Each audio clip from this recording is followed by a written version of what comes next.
ازيكم؟ النهاردة جايين نتكلم عن جملة ارتبطت بشهر رمضان، وهي وحوي يا وحوي إياحة.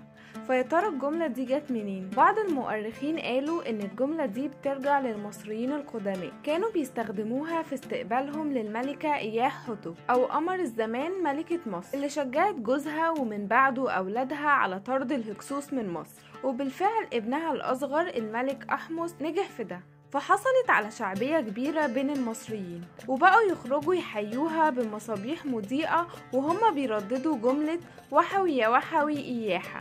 فوحوي يعني أهلا، وإياحة يعني القمر، وأصلها إياح اللي بترجع لإياح حتب. فجملة وحوي يا وحوي إياحة يعني أهلا أهلا إياح حتب، أو أهلا أهلا قمر الزمان.